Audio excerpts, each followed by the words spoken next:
Olá, colegas alimentaristas. Estamos aqui de novo para poder continuar falando sobre a goleada que a gente está dando na parte da carne. E trazer para vocês também essa visão agora integrada dos sistemas alimentares. O que acontece? Quando a gente pensa em alimentos especificamente, a gente acaba perdendo o contexto do todo. E é isso que a gente tem que ter sempre em mente. O todo. E é onde a gente se localiza dentro desse todo, tá certo? Você é consumidor, você é produtor, você é agroindústria. Qual a parte que você faz ali parte, né, nessa cadeia, tá? É lógico que o consumidor é que vai determinar todo esse sistema de funcionamento para que chegue a comida até o prato dele. Então hoje nós vamos falar exatamente sobre isso, vamos falar sobre o sistema alimentar e o posicionamento, principalmente com o olhar na proteína animal do Brasil nesse contexto de produção de alimentos, tá certo? Então logo depois da vinheta a gente vai entrar com isso. Com colegas alimentaristas, estamos aqui de novo para poder falar sobre alimento, alimentação, saúde. Vamos falar sobre a questão de carreiras, inclusive dentro dessa área do agronegócio, e com os dados vocês já vão observar que existem várias possibilidades de atuação de carreira, né? Para quem não me conhece, meu nome é Frederico Cunha, eu sou um alimentarista. O que é um alimentarista? Um estudioso do sistema alimentar, tá? Eu trouxe esse termo e criei esse termo para poder fazer frente àquilo que foi proposto pelo criador do conceito do agronegócio, Ray Alan Goldberg, que faleceu agora em fevereiro de 2026, já com 99 anos, mas em 2018 ele escreveu um livro chamado Food Citizenship, chamado Cidadania Alimentar, algo assim. A defesa do sistema alimentar numa era de desconfiança. E é isso que eu me proponho a fazer, defender o nosso sistema alimentar para que o Brasil seja o maior produtor de alimentos do mundo, garanta a segurança alimentar e nutricional do Brasil, principalmente, e do mundo todo com quantidade e qualidade de alimentos. E qual o alimento que a gente está focado agora, principalmente? Que eu creio que seja o potencial enorme do Brasil produzir, tá certo? São as proteínas animais, tá certo? Então, o objetivo é desenvolver isso. Eu sou um alimentarista, eu tenho várias formações, eu sou veterinário e produtor rural há mais de 35 anos, eu sou advogado, especialista em direito ambiental, eu sou nutricionista e sou gestor ambiental. Tá? Então, eu trabalho nessa área toda voltada, tudo isso, todas as minhas formações voltadas para a questão dos alimentos. E é isso que eu venho compartilhar com vocês, dados, levantar esse questionamento e como a gente pode aperfeiçoar o nosso sistema alimentar. Recentemente, nós tivemos a divulgação de um guia dietético americano, onde há novamente a priorização dos alimentos que nós chamávamos, que Josué de Castro, né? Josué de Castro é um médico, geógrafo, pesquisador, escreveu um livro chamado Geografia da Fome, e que ele falava sobre alimentos protetores, né? E você ia ver principalmente ali aquela base da pirâmide alimentar. Ele escreveu em 1946 esse livro, né, Geografia da Fome aqui no Brasil, né, mostrando como é que era a questão da fome no Brasil. E ele utilizava esses alimentos como referência, são os alimentos protetores, são as carnes, os lácteos, né? Os vários tipos de carne, carne bovina, carne suína, carne de frango, carne de peixe, proteínas, animais, frutas, legumes e verduras. Né? Com esses dois, ele fazia a base, que hoje é a base daquilo que está sendo divulgado ali na pirâmide alimentar americana, ou no guia dietético alimentar americano. Tá? E aí, dentro disso é que eu vou trazer para vocês a visão da carne, desses alimentos protetores que estão lá previstos nesse guia americano. Mas para isso a gente tem que entender o sistema, como é que a comida chega até o nosso prato. Então eu vou falar sobre os caminhos do alimento. Vamos focar agora, nesse período, e devemos focar durante esse ano todo, principalmente nas proteínas animais. Por quê? Porque eu vou puxar a sardinha para o meu lado. Sardinha, que é peixe também, que é carne, pelo fato de eu ser veterinário e produtor de alimentos, principalmente proteína animal, que era a base sempre da nossa produção, tá certo? Então vamos falar sobre caminhos do alimento, tá? Eu vou compartilhar com vocês aqui, tá? Um trabalho que é desenvolvido pelo pessoal da Sustentária, lá da USP, né? Que trabalha com objetivos de desenvolvimento sustentáveis e sistemas alimentares. Então trabalha com a questão ambiental, de sustentabilidade e como funciona o sistema. Então, a primeira coisa que a gente tem que saber, qual caminho o alimento percorreu até o seu prato? Nós temos aí uma carne. Muito se fala de carne, em termos de nutrição, mas como é que ela chegou até seu carne, o seu prato? E aí eu vou falar da carne bovina, tá? Então, primeiro, nós temos ali alguém plantando, ali não aparece ninguém criando gado, mas nós temos um potencial muito grande, eu vou mostrar isso ao final, tá? Aí vai para uma agroindústria, processa esse alimento, depois vai para distribuição, chega até um supermercado, restaurante, alguma coisa do tipo, você vai lá, consome e aí sobram restos desse consumo que tem que ser utilizado. Se forem restos orgânicos, ideal que se transforme de novo numa compostagem e vá melhorar o solo para iniciar essa cadeia de produção, tá certo? Então, o alimento ele sai primeiro do produtor, ali do solo, mas para preparar o solo você precisa de insumos, então antes da porteira, que nós chamamos, tem o pessoal que produz insumos, Os insumos são o quê? São aquilo que são necessários para que você tenha esse solo preparado para produzir, que é aquilo que o produtor vai comprar, fertilizantes, máquinas agrícolas, equipamentos, matrizes. Se você produz gado, você tem que ter matrizes, né? Eh, no caso de frango, né, que faz a integração, normalmente são os pintinhos, né? São, no caso de galinhas poedeiras, as matrizes que você vai colocar em gaiolas para poder produzir. Então você precisa dessa primeira parte antes, aí depois vem que aparece a mulher aí jogando a semente, a própria semente, hoje em dia a maioria das sementes, elas não são produzidas dentro da própria propriedade, né? Você tem que comprar, então é insumo também. E aí depois você vai ter, depois que produzido, você vai ter o processamento desse alimento, tá? O processamento vai ser feito nas agroindústrias. A gente vai dar um exemplo de agroindústria que domina o mundo, que é brasileira, tá certo? E aí depois você vai fazer essa distribuição, e aí vai chegar até ao supermercado, vai chegar até as feiras, dependendo do tipo de alimento, no caso da carne, normalmente vai chegar nas casas de carnes, nos supermercados, nos pequenos varejos, né, você vai encontrar, nos mercadinhos locais, e aí você vai levar para casa, preparar, ou então vai consumir isso no restaurante, que vai adquirir também desses lugares, e aí vai sobrar o resíduo daquela comida que deveria ser ambientalmente manipulado, corretamente manipulado, para transformar isso daí em compostagem, né, em adubo, para retornar de novo lá para o início, tá certo? E aí volta de novo o insumo. Tem empresas que pegam esse material para poder vender, tá? Então, esse é o ciclo que nós temos que entender de sistemas, né? Então, mais uma vez, qual caminho o alimento percorreu até seu prato? Aí eu trago uma outra visão dessa mesma cadeia, que é só um pedacinho, tá, gente? Depois eu vou mostrar o sistemão para vocês vão ficar encantados. Eu fico, pelo menos. Então lá, fornecedores de insumo, começando da esquerda para a direita, fornecedores de insumo, depois tem os produtores rurais, depois tem as indústrias, depois tem os consumidores finais, tá certo? É isso que nós temos. O consumidor é que determina para esse povo todo aí para trás o que ele vai querer comer e da forma que ele vai querer comer. Então vamos pensar o seguinte: eu consumo produto orgânico, então eu vou falar para o pessoal lá atrás, eu quero orgânico, eu vou pagar por esse orgânico. Então a forma de produção e a cadeia de insumos é uma. Eu quero boi a pasto. Então, eu vou comprar boi a pasto. Aí é a forma de produção. Não, eu quero boi confinado. Eu quero carne de gado marmoreada, aquela toda, né, parece um mármore, né? O agui, né, aquela carne japonesa.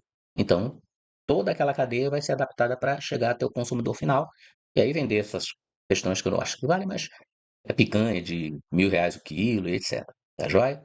Mas quem determina tudo isso? É o consumidor. Ele que vai pagar. Ele paga todo mundo aí, tá certo? E a gente vai ver como é que isso daí funciona em termos mais amplos, tá bom? E aí a gente tem que entender que isso é um sistema que não para.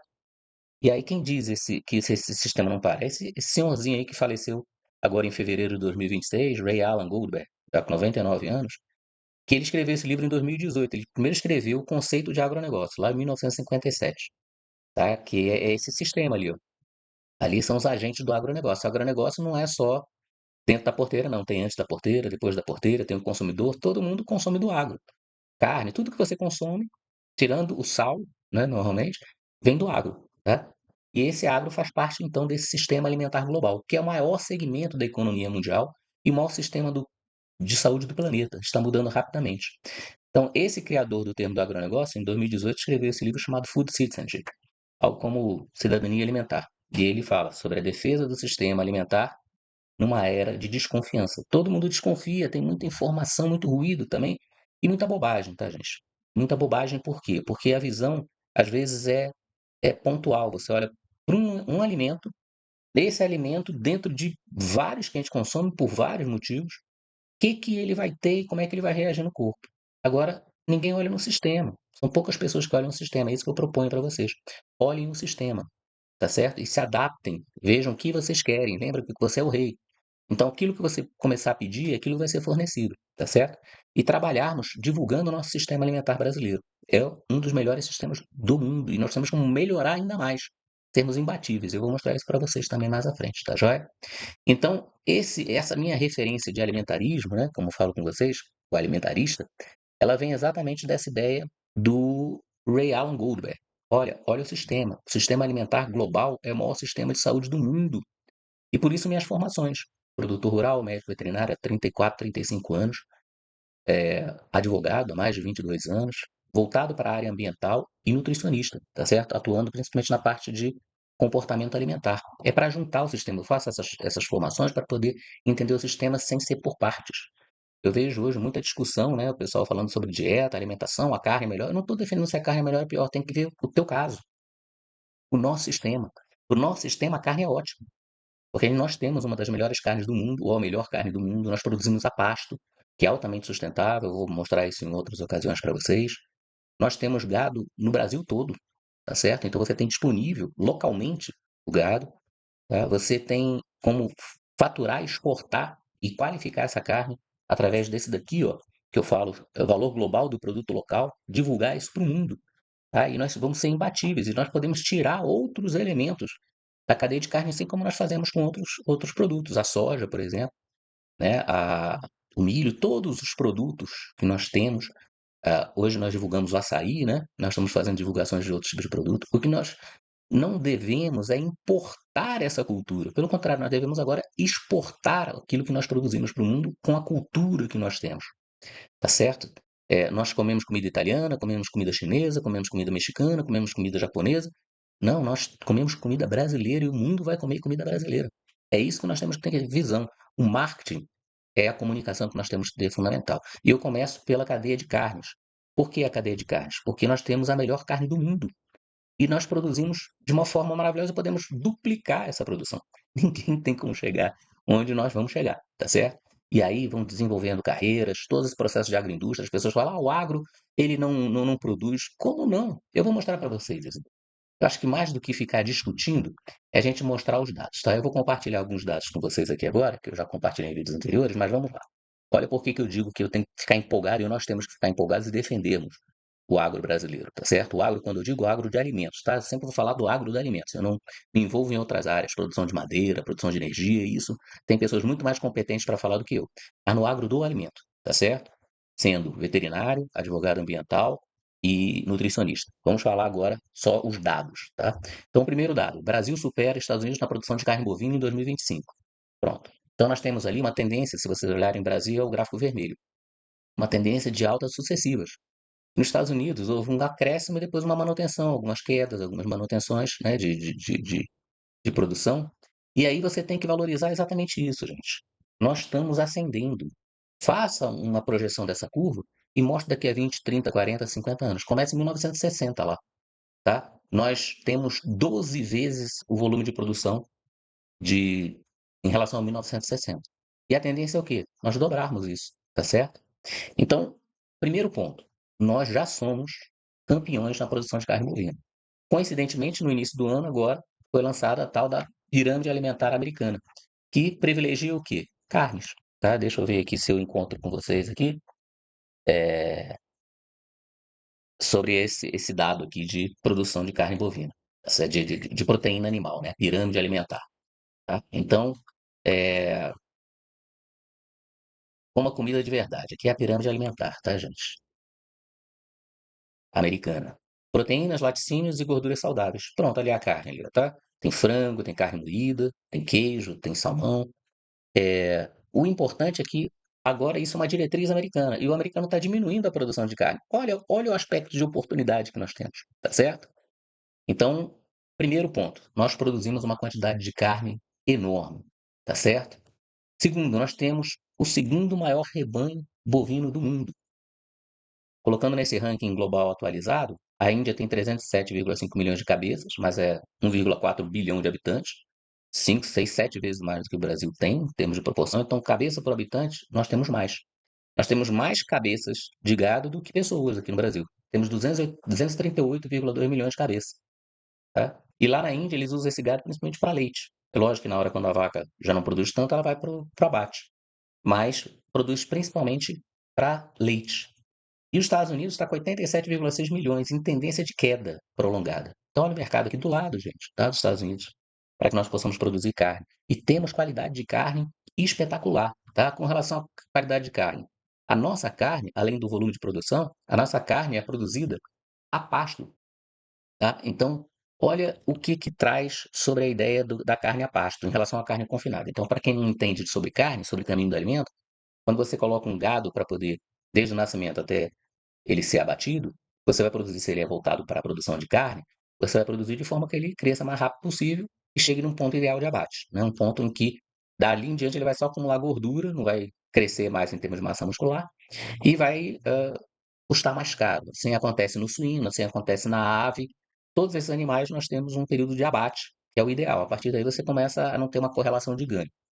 E a carne que é produzida no Brasil é produzida a pasto, tá? Nós podemos melhorar em muito esse pasto e na melhoria do pasto nós podemos também ser mais sustentáveis. Olha que maravilha.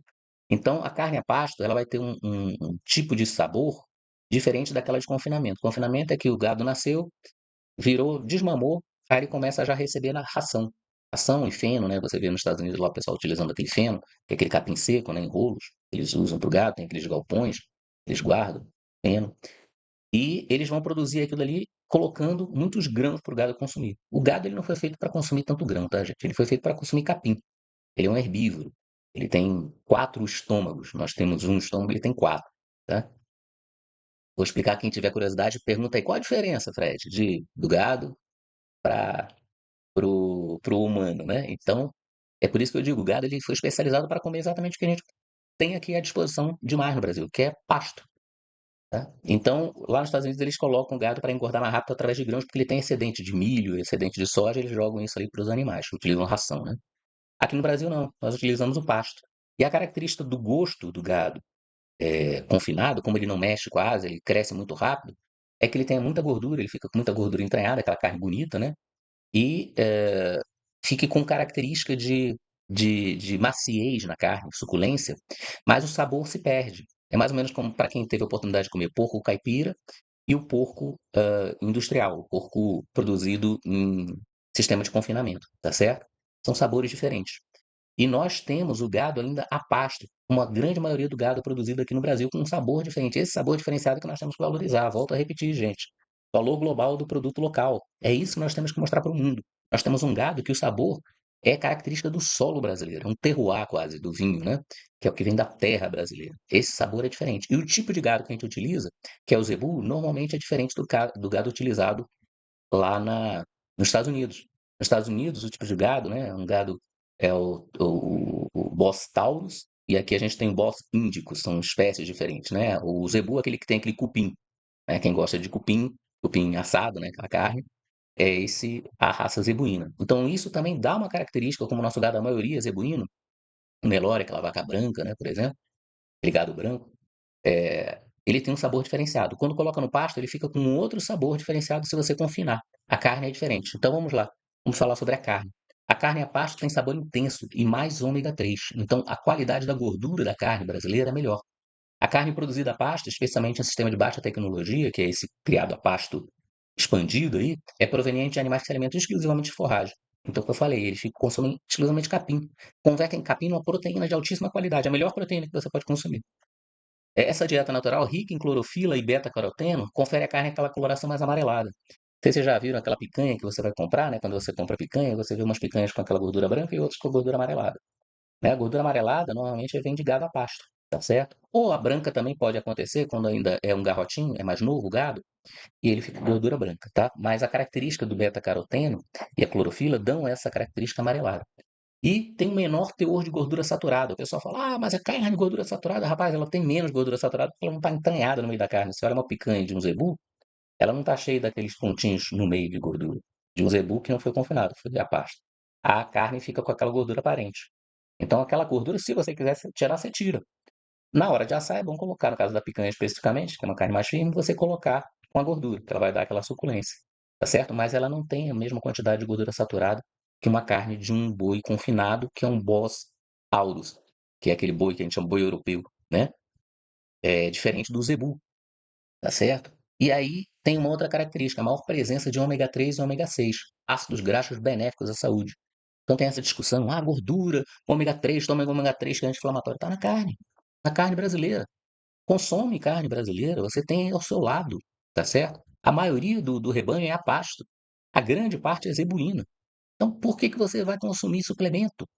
Dá foco no alimento. É isso que a gente tem que buscar no sistema alimentar, tá certo? Melhorar o nosso sistema alimentar para dar foco no alimento. E com relação à questão de sustentabilidade e de liderança em termos de produção, eu vou trazer aqui um dado para vocês aqui, tá? Primeiro, esse dado aqui na parte da carne, tá? Nós temos somos o maior rebanho, né? Temos superamos a produção de carne bovina e temos, logo depois do produtor rural, nós temos a agroindústria. A maior indústria, a maior empresa de proteína animal do mundo é brasileira. Vocês sabiam disso? Olha aqui, ó. Essa notícia é de 8 de 1 de 2026. 1,1 trilhão. JBS de Joesley Batista. Aí vem a Cargill e a Ambev e dominam o ranking das maiores empresas do agro em 2025. E aí vocês vão ver aqui, a JBS é a maior empresa do agro brasileiro. Ocupa o primeiro lugar com folga. A companhia é a maior empresa de alimentos do mundo, com atuação global em carne bovina, suína, aves e alimentos processados. Tá? Faturamento superior a 370 bi com B de bola, tá certo? Bilhões de reais, tá? Essa questão do, da JBS é um exemplo. Se você for continuar nessa empresa da Forbes, a segunda é Marfrig, proteína animal com foco em valor agregado. Marfrig Global Foods. Aparece na segunda posição. Forte atuação em carne bovina e produtos industrializados com presença relevante na América. 160 bilhões. Controle, Marcos Molina, São Paulo. Origem, São Paulo. Então nós temos uma empresa de Goiás, de Anápolis, a JBS, e outra empresa de São Paulo. É lógico que elas são marcas que já estão no mundo todo, né? Nós temos multinacionais, são as multinacionais brasileiras que estão ganhando o mundo, tá? E aí você tem a possibilidade de utilizar dessas empresas que nós temos aqui para poder produzir cada vez mais e melhor. Então, o importante é que nós tenhamos essa visão, tá certo? Então, é importante que nós tenhamos essa visão, tá joia?